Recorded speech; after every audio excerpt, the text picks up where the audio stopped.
apa-apa, materi itu juga nggak apa-apa. Harus bisa acting Muhammad dunia. Dunia ini gerak. 1, 2, 3. Rolling. Action. Assalamualaikum warahmatullahi wabarakatuh. Waalaikumsalam warahmatullahi wabarakatuh. Pak Safa.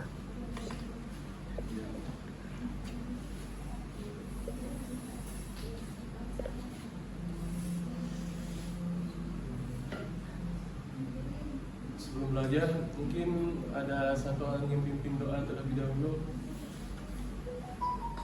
Baik, sebelum kita belajar, mari kita berdoa bersama-sama dalam hati. Berdoa dimulai. Berdoa selesai. Dan terima kasih. Sebelumnya saya akan mengabsen terlebih dahulu kepada anak-anak yang hadir. Saya akan menyebutkan presensi kehadirannya. Untuk Nahian, apakah hadir? Hadir Pak. Untuk Naiskal, apakah hadir? Hadir. Untuk Nais, apakah hadir? Hadir Rahmat ya. Oke, mungkin saya semuanya hadir ya. Kita langsung lanjut saja kepada materi. Nah, semua di sini kita akan membahas tentang sujud sahwi, sujud syukur dan sujud tilawah. Sebelum itu, Bapak ingin tanya,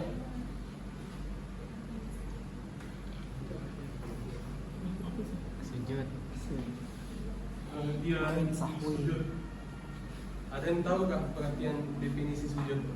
Menunduk Pak. Ya, Berserah boleh. diri. Ada yang lain lagi? Merendahkan diri Pak. Ya, boleh. Ada yang lain lagi? Merendahkan serendah-rendahnya. Menaruh kepala di lantai Pak. Tambal. Kalau kita membahas tentang definisi sujud, kita harus bisa membagi secara etimologi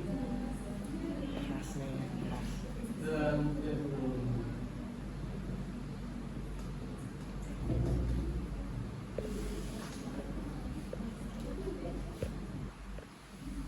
Secara etimologi, sujud itu berarti tunduk. Etimologi, sujud itu berarti tunduk. Nah, secara terminologi kita bisa mengambil salah satu dari dalam Islam, yaitu tentang azan kasih.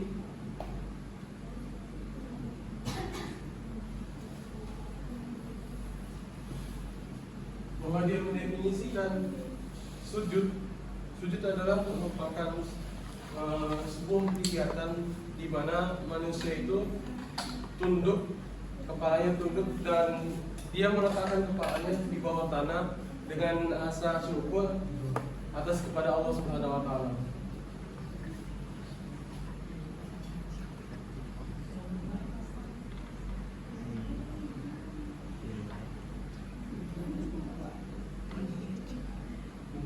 Dan mengatakan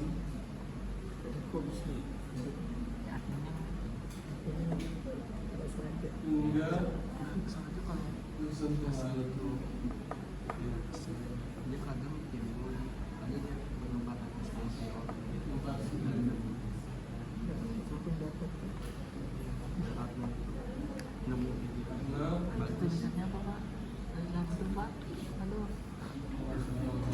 Pak ulang kada hawas Pak, kada pilihan.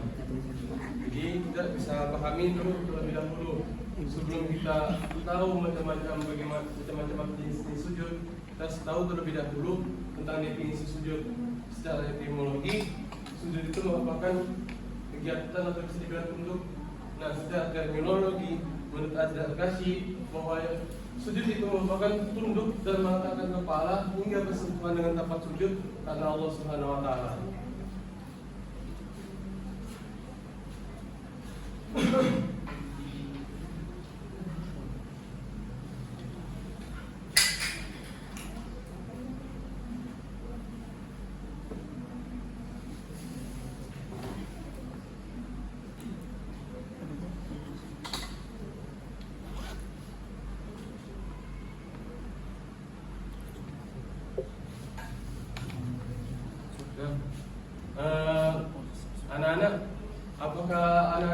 tahu tentang jenis-jenis sujud? Tahu Pak. Tahu Pak. Mungkin bisa disebutkan, bisa diangkat tangannya. Saya Pak. Ada sujud sahwi, ada sujud syukur, ada sujud tilawah. Dan sujud itu biasanya dilakukan di waktu-waktu tertentu. Ya, terima kasih Kak Iskol. Jadi tentang jenis sujud Sahwi, untuk pada umumnya yang akan dibahas di dalam fikih Islam ada 3. Yang sujud sahwi, sujud syukur dan sujud tilawah.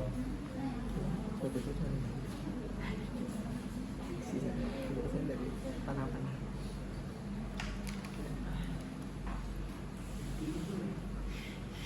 Banyak banget Pak. Ini bikin jidat biru.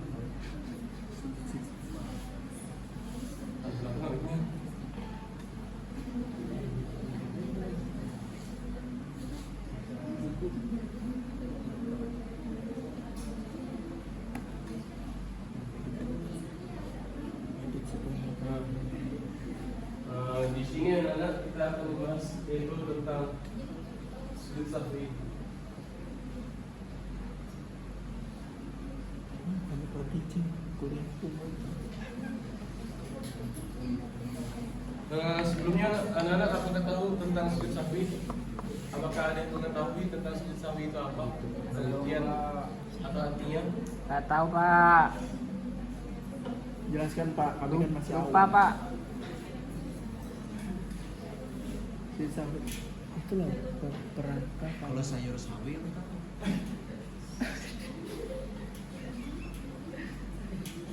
Rizki. Rizki. Lupa. Berarti atau lalai. Oh, sujud sahwi. Oh, saya tahu Pak. Sujud sahwi itu adalah sujud ketika kita salah sholat, salah rakaat, kita lupa rakaat berapa, kemudian kita sujud sahwi. Gerakan dalam sholat Pak.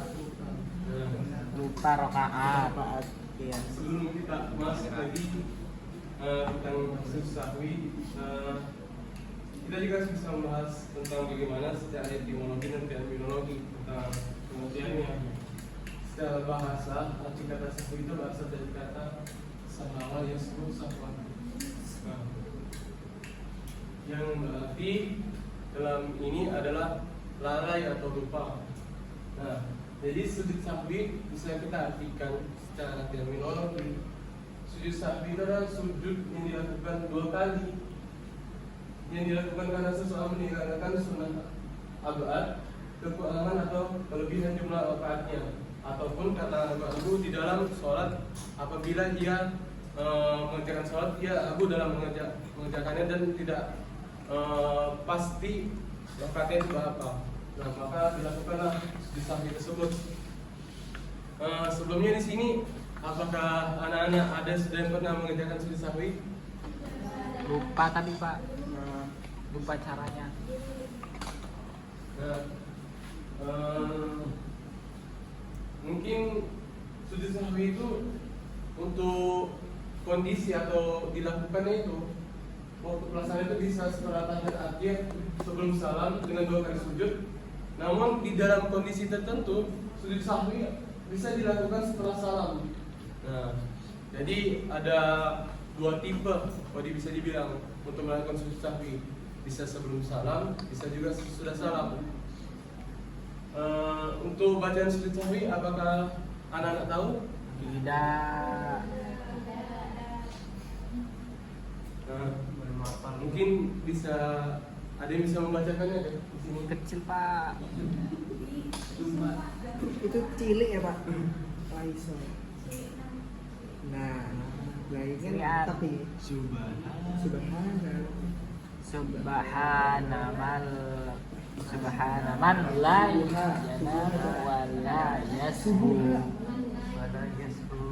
Subhanallah. Mungkin Subhana. ada salah satu yang bisa membacakannya. Oh, Saya Pak. Ya silakan. Subhana man la yanamu wa la yasbu. Ya, terima kasih.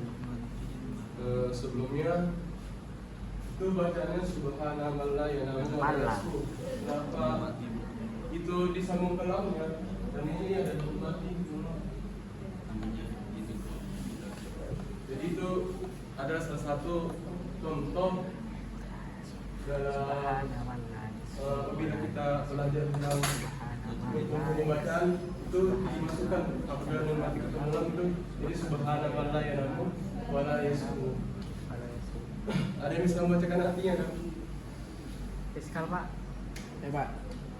Artinya Maha Suci Allah yang tidak pernah tiru dan tidak pernah lupa. Ya, terima kasih Naskal. Subhanallah ya Subhanallah itu maksudnya Allah.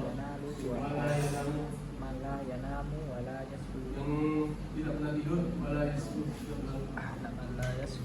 Subhanallah. Dalam hal ini kita sudah mengetahui tentang bagaimana bacaannya dan bagaimana artinya. Karena di dalam suatu ibadah, apabila kita hanya membaca dan tidak mengetahui artinya, kadang kita tidak tahu dan tidak paham maksudnya apa yang akan dilakukan pada saat ibadah, dan kita tidak bisa mengusulkan ibadah karena kita tidak mengetahui bagaimana artinya dari tersebut.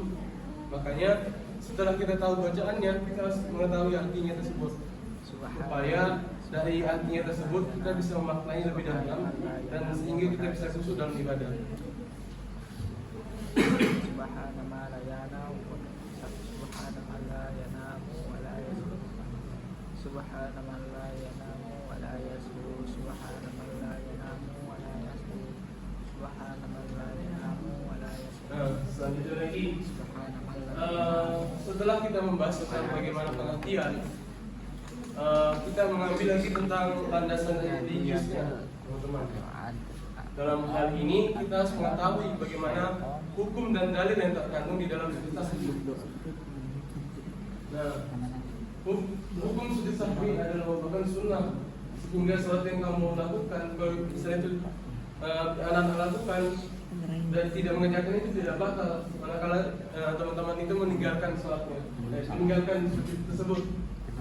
Namun bila imam melakukan sujud sahwi di dalam sholat berjamaah, maka dalam hal ini yang tadinya sunnah kita wajib mengikuti, karena di dalam sholat berjamaah pasti kita mengikuti imam. Nah, ada beberapa hadis yang mendasarkan disunnahkannya sujud sahwi, antara lain seperti hadis yang diriwayat oleh Bukhari. Mungkin ada yang bisa membacakan salah satu.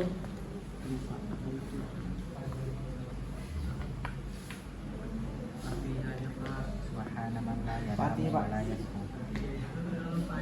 Iya Pak, agak garuk sih Pak. Dan bil azan Ini adalah salah satu contoh bagaimana apabila kita mengambil sebuah azan telah landasan dikumandangkan religius di dalam sujud sahwi akbaru tentang syaitan dalil sujud sahwi. Setelah kita mengetahui hukum, dalil ini merupakan sebuah penguat dari hukum tersebut.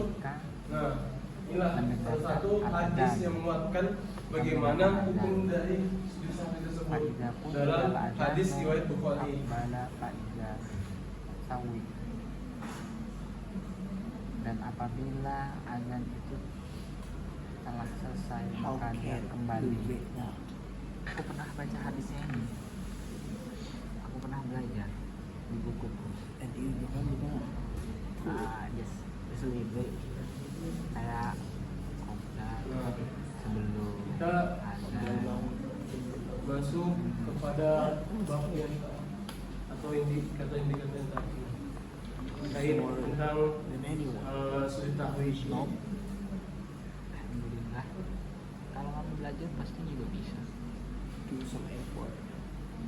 Setelah kita mengetahui bagaimana hukumnya dan dalil-dalil yang menguatkan hukumnya tersebut, kita harus tahu juga bagaimana sebab-sebab yang membuat sujud sahwi itu dilakukan. Mungkin yang pertama teman-teman atau anak-anak bisa tahu, yaitu meninggalkan sunnah abad, yaitu amalan sunnah yang apabila tertinggal maka disunahkan melakukan sujud sahwi dalam sholat. Teman-teman atau anak-anak ada yang tahukah sunnah-sunnah dalam sholat itu apa aja selain rukun sholat? Sunnah Doa-doa tambahan Pak. Doa. Doa Pak. Maksud Bapak apa? Yang mana Pak? Sunnah abad Pak, sunnah abad. Kami ini kelas berapa Pak? Sebelumnya teman-teman, rukun-rukun sholat tahu kan? Oh, Coba tahu. disebutkan apa saja rukun-rukun sholat. Niat. takbiratul ihram. Takbiratul ihram. Kalau ditanya Al-Fatihah Pak. Nah, selain dari rukun-rukun sholat tersebut yang termasuk di dalam sunnah sholat, nah apabila kita meninggalkannya, maka kita lakukan sujud sahwi. Nah, itu meninggalkan sunnah abad. Nah, selanjutnya lagi seperti yang sebelumnya, Oke. sebab-sebab dalam melakukan sujud sahwi.